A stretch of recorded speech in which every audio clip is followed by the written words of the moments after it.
Good morning, everybody, and welcome to Wealth Edit Wednesday with one of our very favorite members, Katherine Thrower. Um, Katherine, we're so excited to have you here today.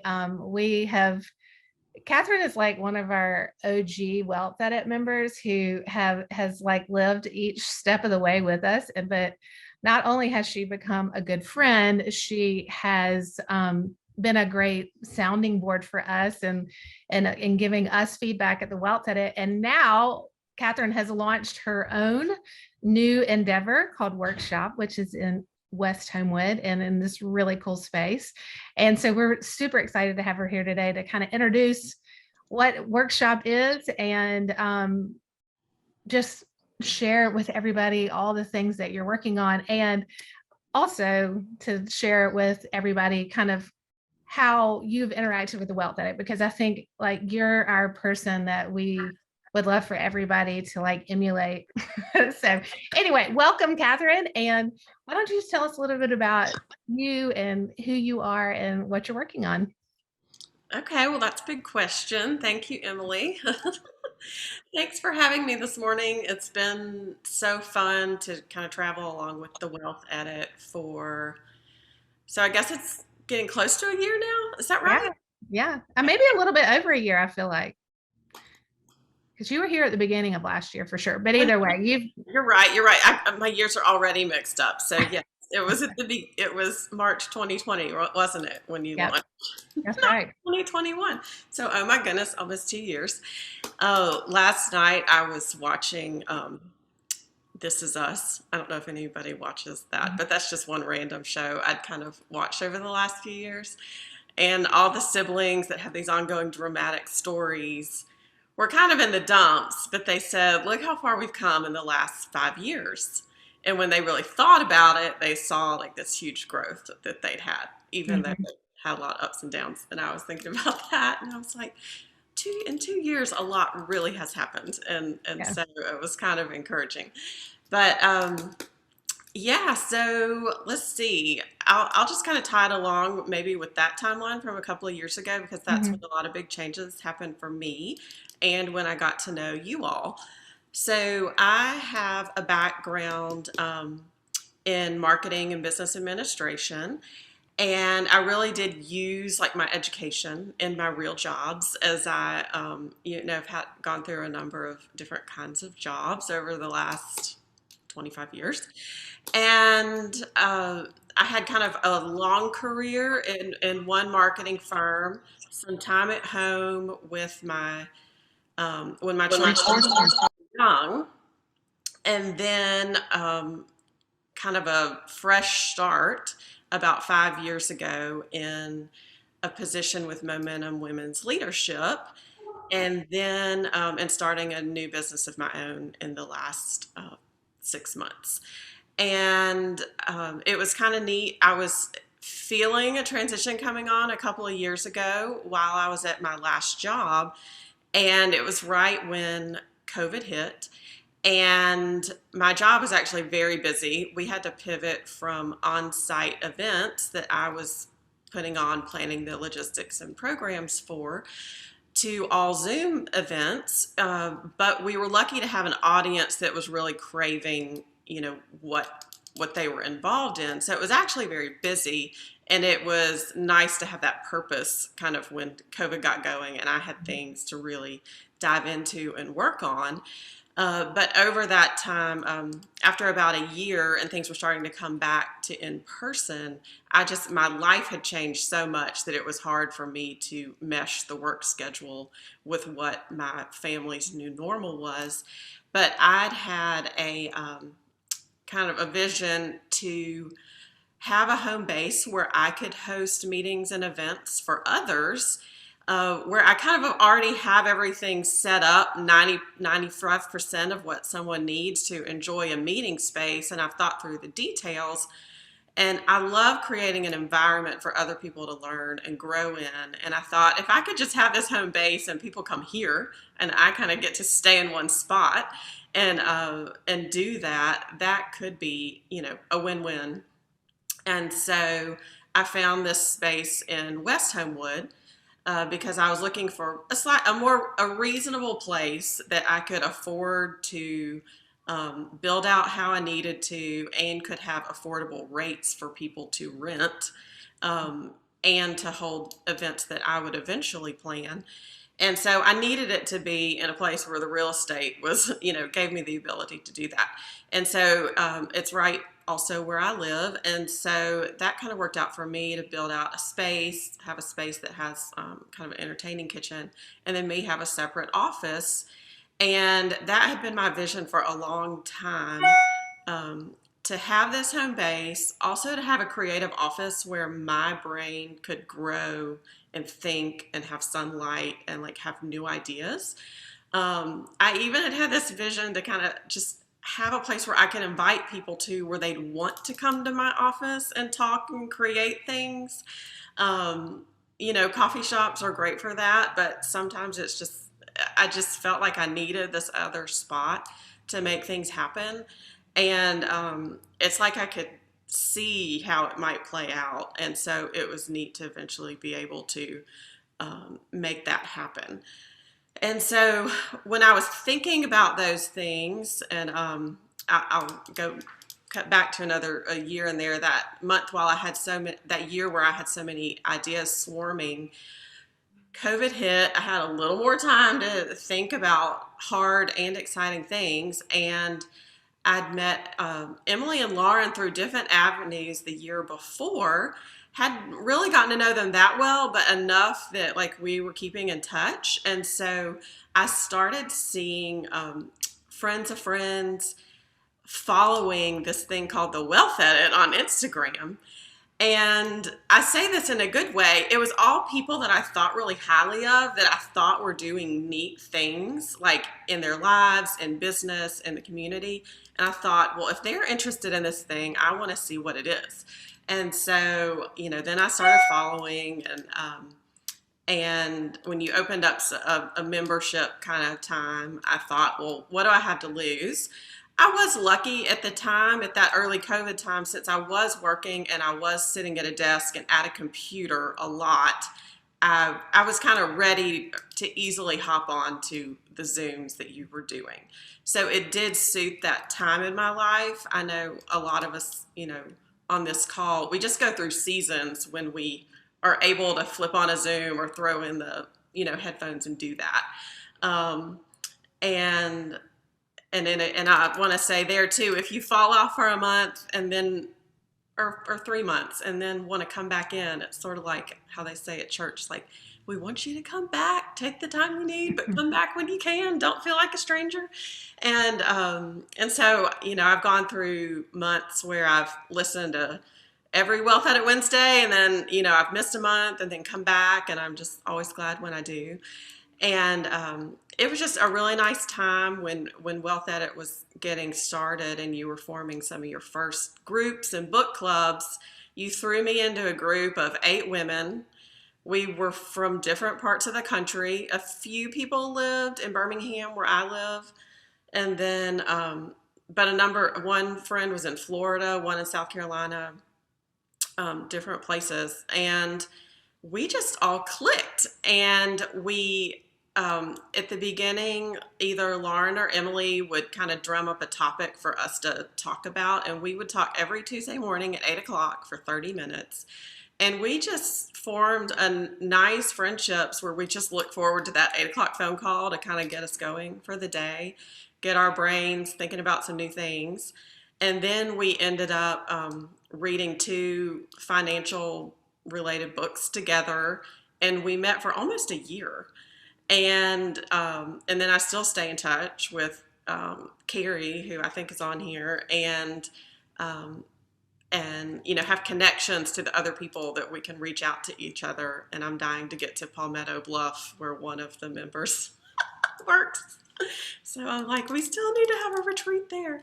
But it was just a neat time to meet new people, like have some gravity to our conversations that were even different than just what was happening during COVID, what was happening at home, even what's happening at work. It's like a new focus for our conversations. And then, I found that everything I was learning and talking about were becoming hot topics anyway in the community, in the country.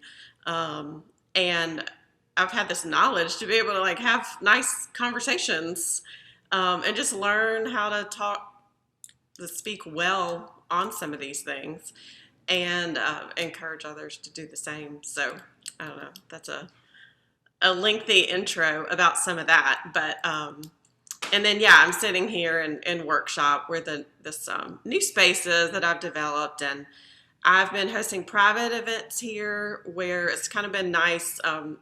Teams who've wanted to have like an offsite team meeting and retreats or a board meeting, people that have felt comfortable getting together can kind of come here when they often can't be in a bigger office or just don't want to be in their same space.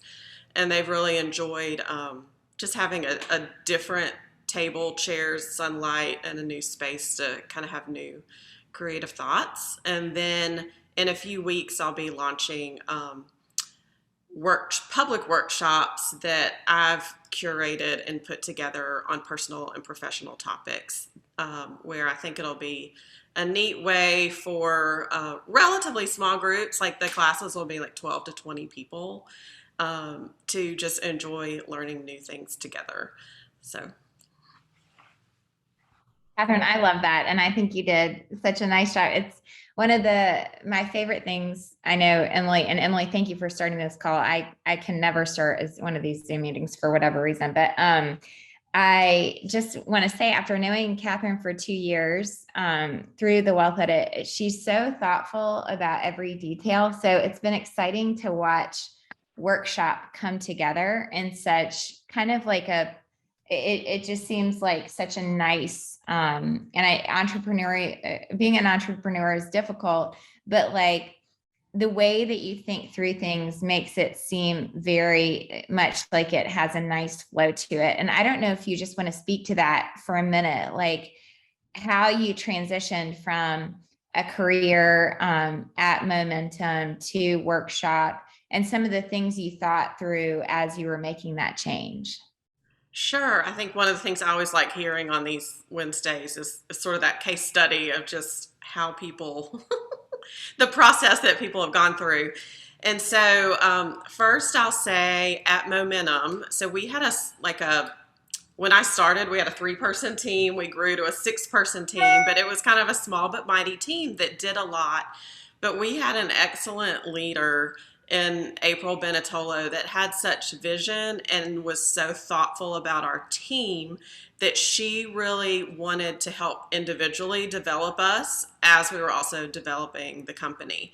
And so she was so specific, like monthly and quarterly, how she would specifically help us craft personal and professional goals to work through. And I'd never had anyone in, my former 15 to 20 years of working, spend time with me on that. And in fact, I never did a lot of goal setting, vision, just kind of having markers and having form to my thoughts.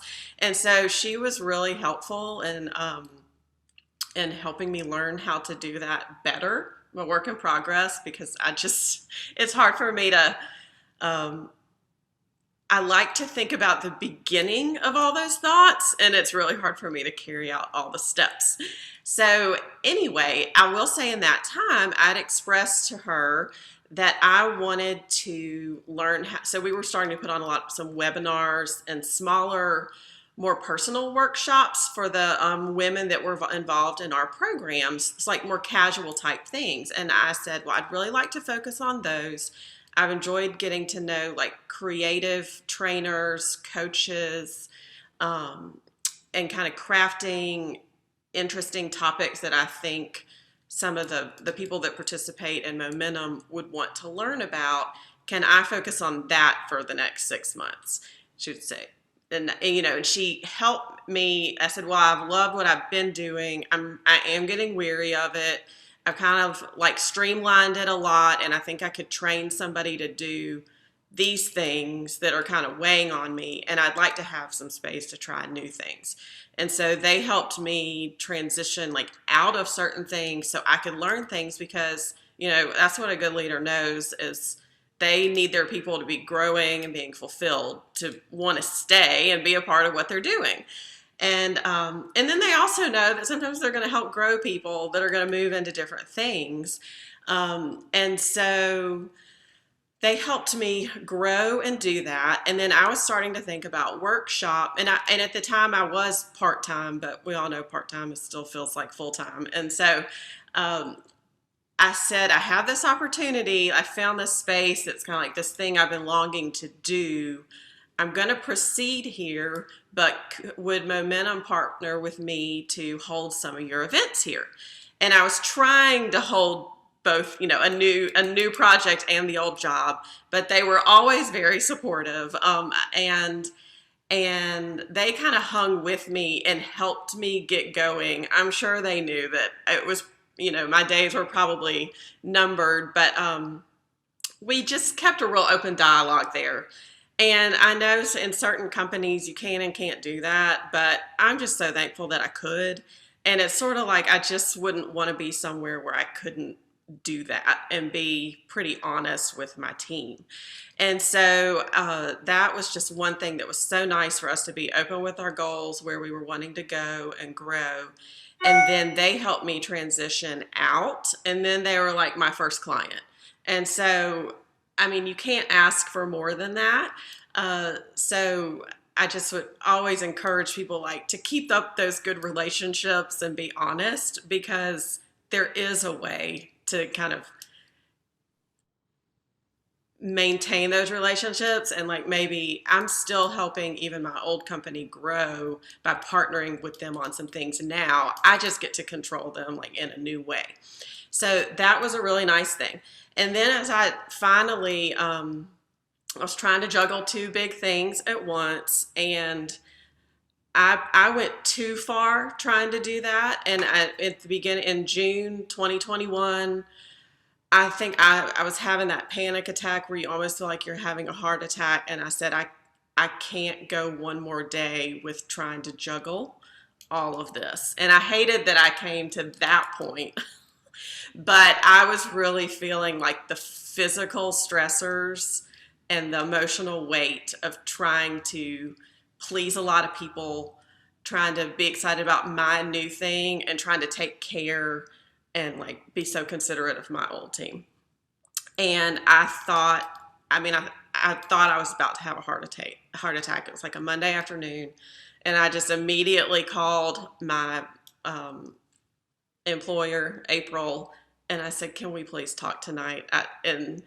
And we just had the best talk, and I felt 100 pounds lighter after that. And she said, what can I do, to help make this transition? We kind of created a 6-week transition plan.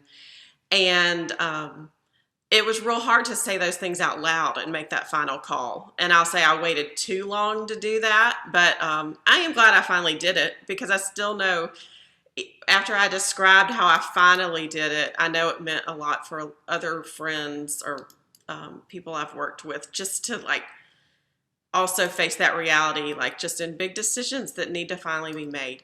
So that was a hard lesson learned, but glad I did it. And still, we were able to still do it well and still make a nice transition. It wasn't like I had to hit the total rock bottom and, lose my new thing and my old thing at the same time. But Katherine, I want to stop there, because I was just talking to somebody else about this the other day. But it's one of the things that you touched on there was how you kept open communication sort of from the beginning. I have this idea, and obviously you were in a setting and a job that that was a good thing, and there was that open communication. But so often we're afraid to have those conversations. We feel like that's going to be something that maybe sets us back if we're not open and not sharing. I'm feeling overloaded, or I have this other idea that I really want to. But it's opening that conversation, especially to those of us who maybe even have people working underneath us, creating an environment that allows us to do that as women, men too, but especially in this world, women just sometimes don't feel like they can be completely honest about how they're feeling. And I just love that in your story, you can see by doing that how oftentimes it makes the transition so much easier rather than harder. Like it's like we think it's going to make it harder, but it actually makes it easier. I love that. Yes. And a lot of that has to do with like the voices that you're surrounding yourself with, for Mhm. sure. I mean, because we were in one of the hardest years of most of our lives that could be so stressful, but I was actually had a lot of supportive voices. Wealth Edit being one of them. I mean, if you don't need a call from Carrie Tierdo every morning just to get you going, it's like just hearing these voices that say, you know, one step at a time, let's do the next right thing. We don't have to, yes, we need to have a vision and kind of have a master idea in mind, but we can't know it all. And doing that next right thing is also okay. And just having somebody next to you, you know, in those moments, because I was thinking about that this week, that it's been neat to sort of make good decisions during a really stressful time. You Mhm. know, it can happen. And then, you know, we can be in other really what seem like great years and happy or, you know, outward things are happening well, but we can still carry so much stress that we can't think properly to make good decisions. And so, yeah, having the right people around you is certainly key there.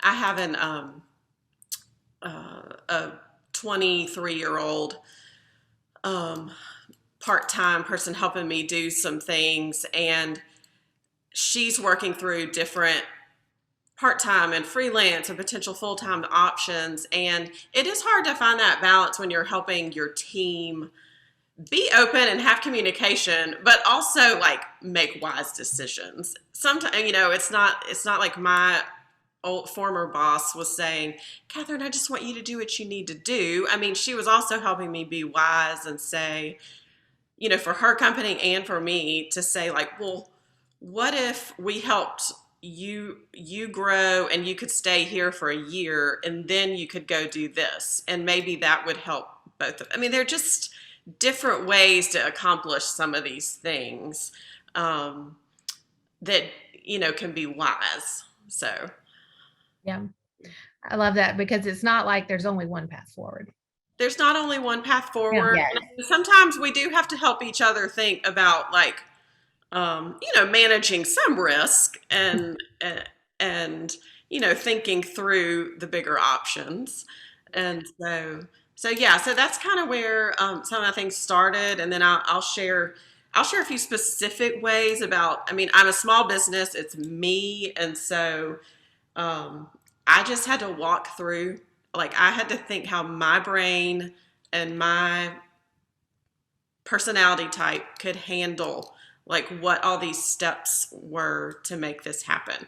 And so I'll say I think it's about 6 big steps I probably went through.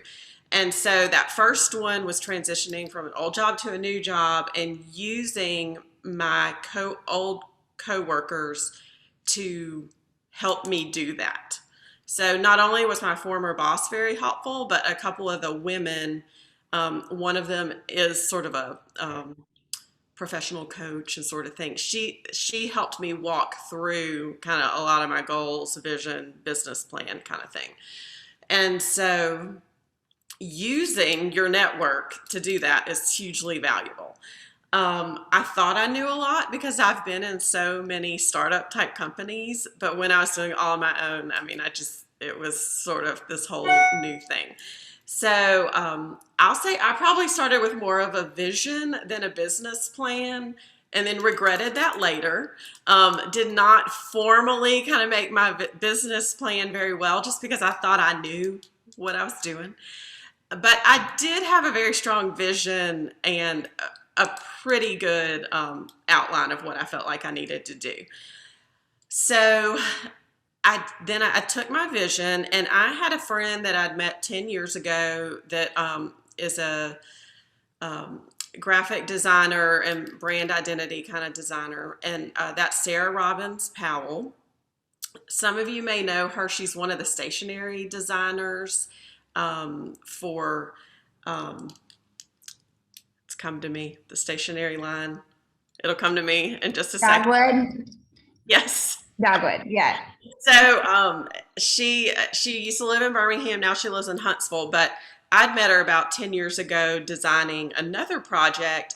And I've got an elephant's memory. And so I kind of thought, whenever I get to do my own thing or I have a personal project, like I hope I can work with her one day. So she's a person that fell into that category. I reached out to her. And that's one thing I'll say. Sometimes if you know neat people that you want to work with, like I kind of went with my gut on her and said, I feel like she's going to get what I'm going for. I feel like she understands me and is going to understand my vision. And I could have spent months like interviewing or looking at different types of people and getting those quotes and comparing things. But I thought about her for 10 years. So I kind of knew I wanted to go to her. And so I went straight to her to work on my logo and branding. That proved to be really nice. I mean, we had one conversation on the phone and she got so excited, stayed up all night, and the next morning sent me this whole look. Now she spent another 6 weeks diligently, like making a file and doing all the components for me, but she got it. And it was exciting that my vision turned into her vision, and she was so excited about it, which is very encouraging. So it's like every person was choosing to work with on like kind of how my brand would develop, I wanted to try to have that relationship with, because I was excited that I could finally work with her on something for myself. And then now that she's like a part of kind of what I've done, I'm looking forward to how she might even be involved in workshops here in the future and the people, that we can connect to together. So that was a really nice win there. And I'll tell you, just I know we love money topics here. So oftentimes in that logo world, I invested a decent amount in what that is, but she gave me like every piece of a puzzle that I will need to put together a website, social, all the things that are ready, rules I need to kind of live by for logos and fonts and colors and put like a whole program together. Sometimes people are putting together, it may be a business or it may just be a project where you really just need more of, some basic logo things that you're going to use for social media. And that might be more affordable. And so there is a wide range of probably what what designers charge for logo and brand development. And, you get what you pay for there, I'd say, but there are different ranges of what you actually need. So, I would suggest finding someone with a similar scale of project of what you're looking for, to kind of gauge what you need to pay for those kind of services. If somebody ever wants to personally ask me about that, I'm happy to talk with somebody about that. Yeah, that's we should probably like start that chat on the Wealth Edit member site, because I think that's a really, really helpful point. Because when Emily and I started Emily and I have 2 companies. So when we started the Wealth Edit, we just didn't have we didn't have the dollars that we had with our private practice Somerset, which made a really big difference in how much we could invest in the branding. They both turned out beautifully, but the experience was very different. So I think like putting some stock in the experience of building a brand, with Somerset, we paid a little bit more and it was a much more calm experience, I would say. And like it just from start to finish, it was just lovely. And I think with the Wealth Edit, we got what we were really looking for. It was just a little more choppy because it's just what we could afford, So anyway, that's a really, really good word and worth a discussion, because, your brand, your logo, it's what people perceive of you before they know you, Right. And I'll say excellent kind of brand identity designers. I mean, they can almost help you write your business plan because they've worked through these processes so much that having to, vocalize like my vision to her really made me dig deep and have to get very detailed about what I needed. And the level of questions and thought that she puts into something, um, made me have to go back and answer questions and, focus more. And so it really became a part of kind of my vision statement, kind of the things of enhancing that or making that better. I mean, she just had such neat things. She has an art history background, and, just someone that has a breadth of knowledge is so valuable that so actually my fonts and the way, you may or may not be able to tell, but so on my logo, the mark above workshop is the letters WS. And she took that from the German artist Klimt's, uh, back in his day in the secessionist art period, he would do these artist monograms for the artists of the day. And she was like, I feel like you have this modern feel, and it was kind of that mid-century time that of that age. You're trying to be accessible to an audience, like bringing learning and growth to a wide group of people. And that's what was happening in the art period at that time. It was like not only for the affluent, it was trying to make art available and accessible to the masses. And and she took all these ideas and she said there's like this grit in kind of the German background, and you have this like West Homewood grit. It's like you want refinement, but there's a little edginess. And, everything from like her marks, the fonts chosen, this and that, they all take that into account. And, that's just a gift. And so it's just, that just added a lot to my business and kind of like where my um, mind and intent and focus goes. So that was a really nice way to start. Yes, the money piece was a little bit stressful to have to invest that at the beginning, but I feel like it got me going on the right foot. So I had my vision, and then I worked with my graphics identity kind of person, Sarah Robbins Powell. And then for most people, your location or like your setting may or may not be that important, but that's actually like my product. And so I was trying to think about what my space would look like. So then at the same time, I've put together my thoughts. I have my logo and my colors because Sarah had really she'd helped me make this color palette. And another friend of mine, Fran Keenan, who's here in Birmingham, she's just a really neat interior designer. She's another person I had now known for about 15 years. And I said, if I ever get the chance, I want to work with Fran. And so I've kind of built up this kitty of people that I knew I wanted to try to collaborate with. Now Fran is working on all these neat projects, and I knew that I was also on a budget here. And so I had to do my homework to take colors and my specific vision, and I had to ask her pointed questions to kind of advise me on what I could do. I couldn't afford to be a full-fledged interior design client on this project. So I had to say, can you consult me on some of these topics? I did the legwork on my furnishings and this and that, and I would kind of take 3 options and say, can you advise me on this colors direction? And, I wanted to take someone like her, just experience and talent, she helped me select the color of the chair. And it's not just because it's kind of my logo color. I could have added more color, but she's like, I think these other tones are going to get dated more quickly, and this is going to continue with your brand nicely, and, mix for different companies' meetings. And, but then she helped me take some risk, like these giant light fixtures over my windows that I never would have dreamed of.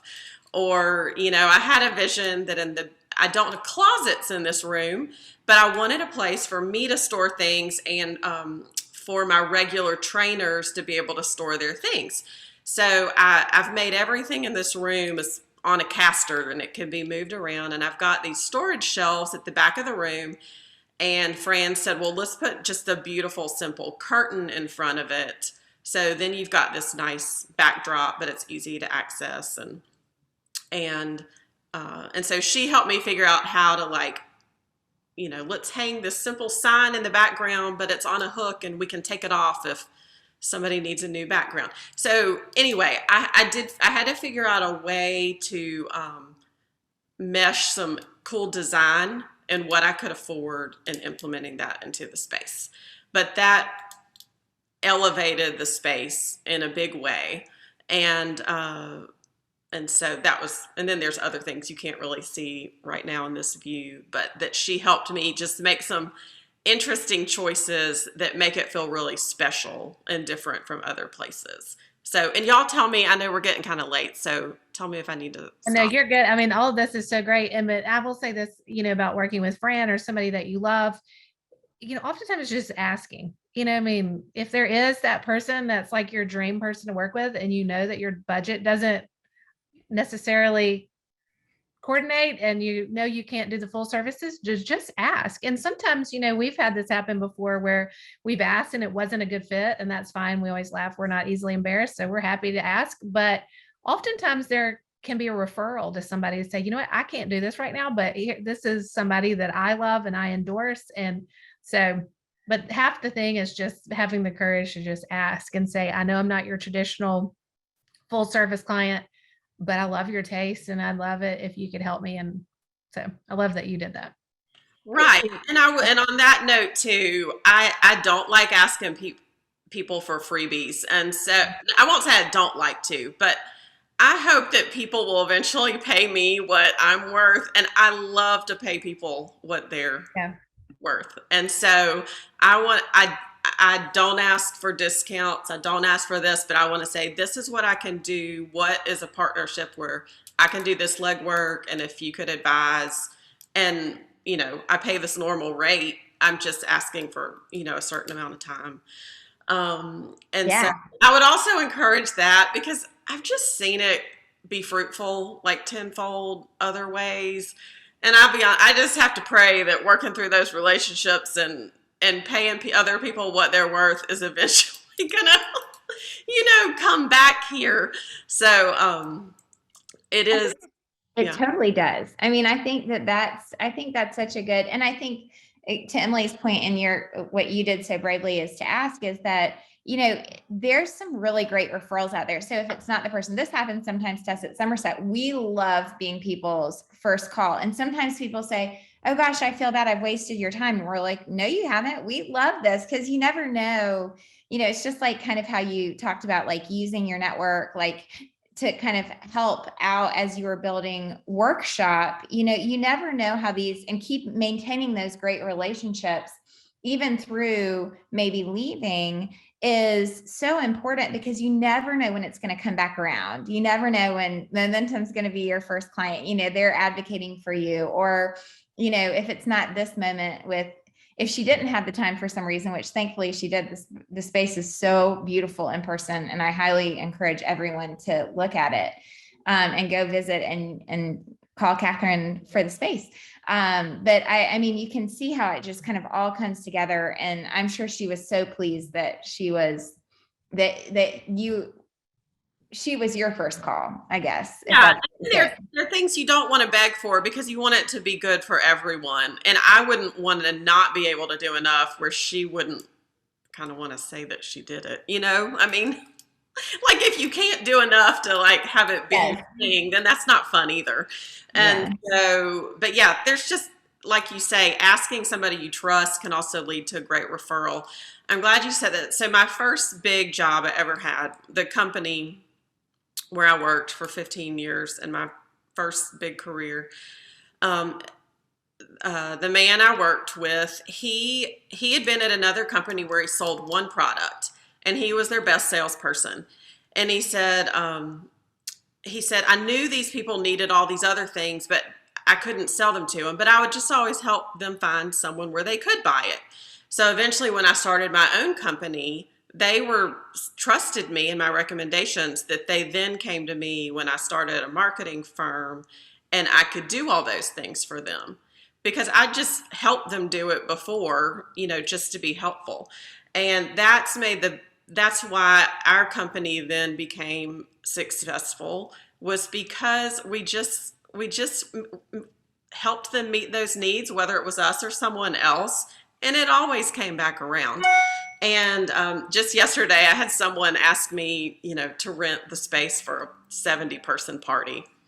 And as much as I really need some renters right now, I had to say that's not a good fit for me because I really can't fit that amount of people. And, at this time, that type of event is not ideal for here. But I gave her a list of 3 recommendations and, their phone numbers or emails.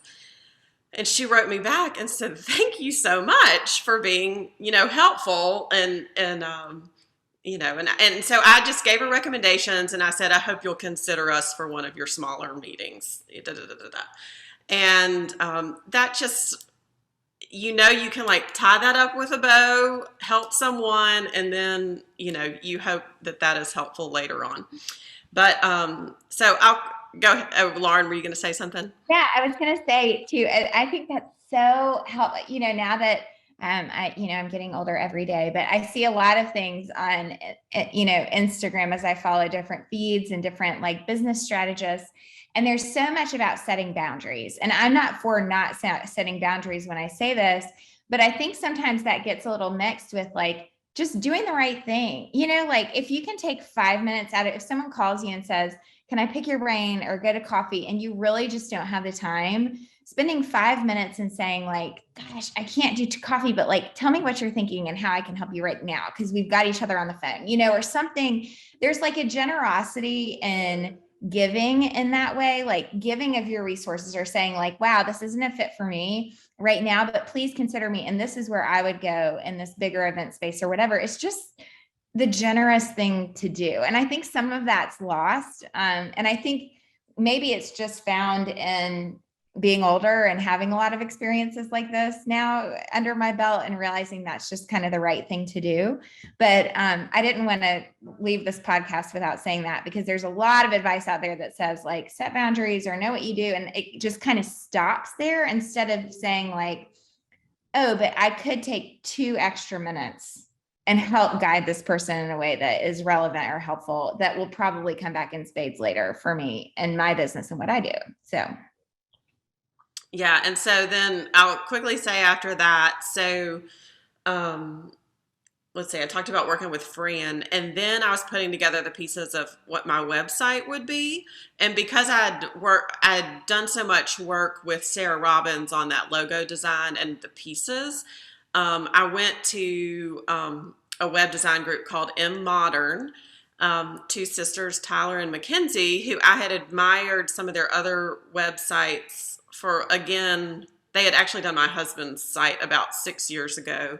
And he had said they were so pleasant to work with after he had dilly-dallied around with some guys in Nashville for like a year. They put his site together in about 4 weeks, and he was so pleased. And so I'd been around enough that I said, I'm just going to go ask them if they have availability. I just can't look 10 places. I just feel like when I've seen other people's sites, it's kind of like a good interior designer or logo designer. I feel like people's sites look like the client, their vibe. And so I felt like I could trust that, and I just decided to go that direction. I was they're a neat, busy company. They've gotten so good at what they do that they are very organized and have their process. And they kind of, I mean, I had to stick with it. I couldn't just say, here's what I have. Can you make something happen? Okay, I really had to dig deep. And it was like they needed to know about my last gynecology appointment. It was, I mean, they had to know everything about me to pull this site off well. And then I realized I didn't know all the answers to give them. And I was really frustrated because I thought, how can I have come this far and not know some of these things about my business to be able to give them?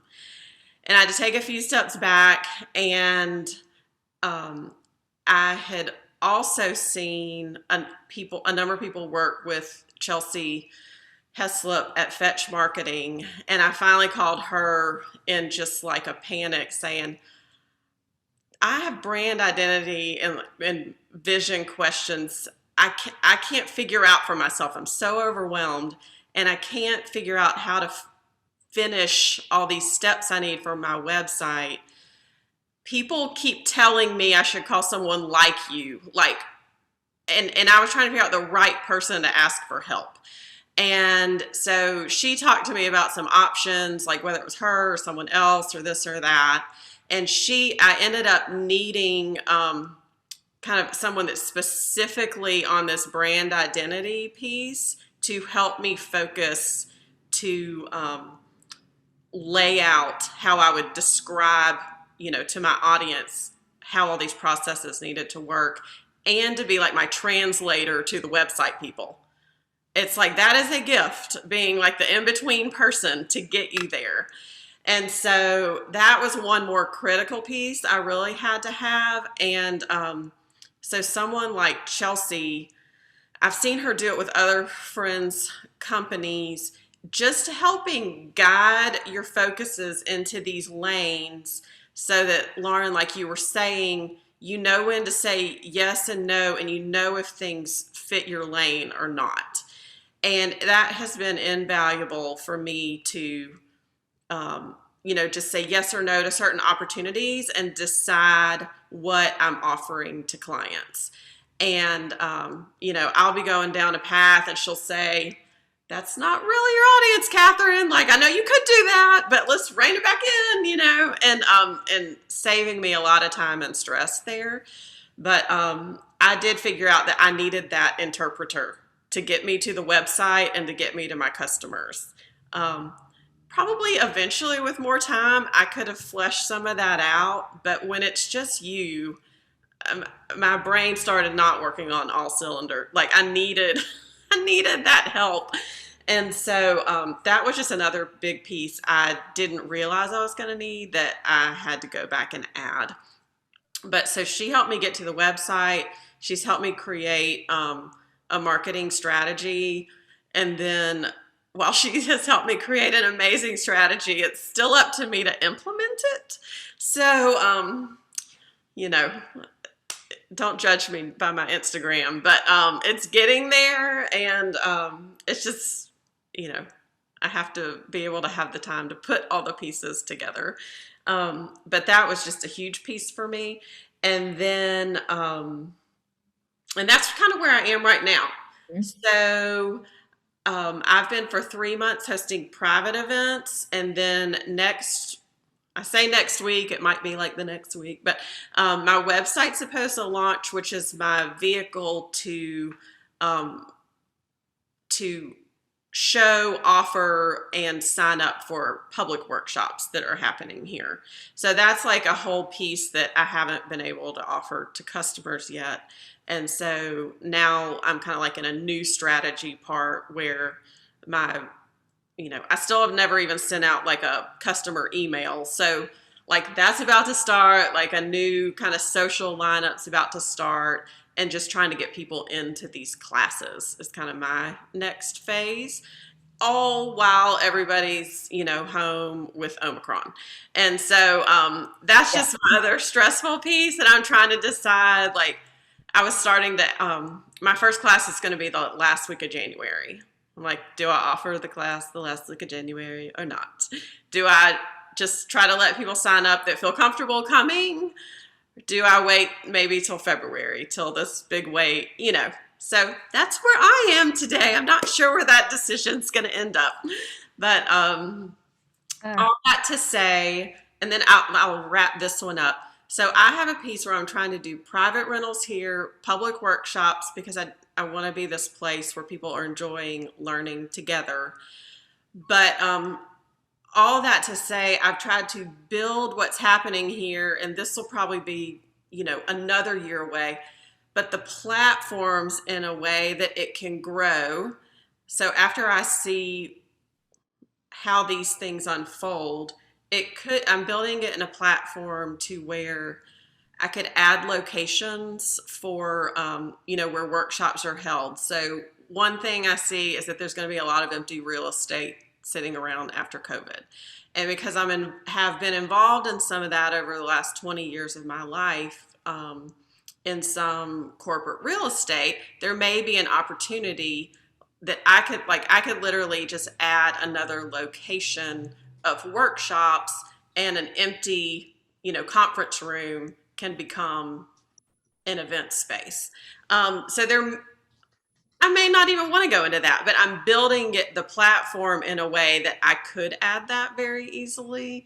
I'm building it in a way that once I have kind of my regular trainers here that want to host and teach here, I may be able to, in a way, represent them, sort of agent-like, or just kind of like they use my site, or even like a private version of my site, as like their way to book their own things. So I'm just trying to build it in a way that there's ways to grow off of it, because just renting like this physical little piece of real estate is not a huge money maker, but I'm trying to add ways that in the future there can be growth in that way. So that's awesome. We love featuring interesting women like Katherine. It's such a neat thing that she really has been with us since the beginning as a member, but then we've also gotten to walk along, had the privilege of walking alongside her as she's built workshop.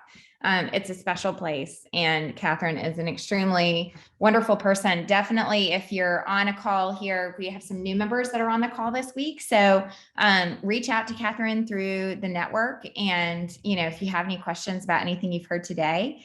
And Katherine, thank you so much for your time today. I really appreciate it. Thank you, everybody. Thanks for Katherine, right. thank you. I think this needs to be a workshop class one day. Oh, yes, we could do that. It's that good. So thank you. Yeah. All right, bye, guys. Single that topic, okay? Okay. All right, thanks. Talk to you later. Bye. Bye. Thank you. Bye.